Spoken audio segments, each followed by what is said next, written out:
لا إله إلا الله محمد رسول الله لا إله إلا الله محمد رسول الله ரோஜாவின் ராஜா, ஜனநாயக தொட்டில், சமாதானபுரா, குருநகை மன்னன் என்றெல்லாம் போற்றப்படும் ஜவஹர்லால் நேருவாக ஜாமித் செகண்ட். அஸ்ஸலாமு அலைக்கும் ரஹ்மத்துல்லாஹி வபரகாத்துஹு. டாக்டர் முத்துலட்சுமி ரெட்டி அவர்கள் ஜூலை 30, 1886 பிறந்தார். பெண் மருத்துவர், எழுத்தாளர், தன்னார்வலர், சமூக போராளி, தமிழகவலர் என பல சிறப்புகளுக்கு பெயர் பெற்றவர். தமிழகத்தின் அன்றைய புதுக்கோட்டை சமஸ்தானத்தில் பிறந்தார். அடுப்போடும் பெண்ணிற்கு படிப்பு எதற்கு என்று பழைய பஞ்சாகம் கோராட்சி அந்த காலத்தில் எதிர்நீச்சல் போட்டு 4 வயதில் திண்ணை பள்ளியில் தொடங்கி தனது பள்ளி படிப்பை முடித்தார். பல்வேறு தடங்களுக்கு மத்தியில் தனது கல்லூரி படிப்பை முடித்தார். அவர் தனது பெயருக்கு என்ன பல முதலிடங்களை கொண்டிருந்தார்.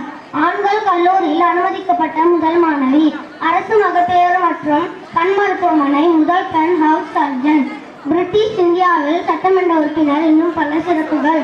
1947 செங்கோட்டையில் ஏற்றப்பட்ட முதல் தேசிய கொடியில் இவரது பெயர் இடம்பெற்றது. ஒவ்வொரு தருணத்திலும் ஏதோ ஒரு நோயினால் தடங்கள் ஏற்பட்ட போதிலும் விடாமுயற்சியினால் மருத்துவ பட்டம் பெற்றார். தேவதாசி முறையில் அளித்தார். மனிதனை ஆட்டி படைக்கும் பயங்கரமான வியாதிக்கு தீர்வு தொடும் விதமாக புற்றுநோயால் பாதிக்கப்பட்டவர்களுக்காக அயராது சிகிச்சை அளித்தார்.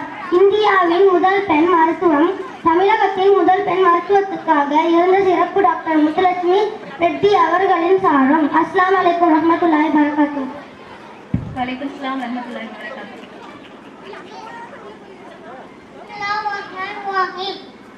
நாளைக்கு பேசங்குள்ள ஆளுமை நேயவர்கள், இந்தியாவின் முதல் பிரதம நேயவர்கள், இந்தியாவின் பதுமையாக 17 ஆண்டுகள் பதவியேற்று தனது சேவைகளை செம்மையால் செய்தவர். லவ்லி இந்தியான் சிற்பி நேயாவில் பதுமையாக இருந்தபோது 1951 மண்டல திட்டத்தை உருவாக்கினார்.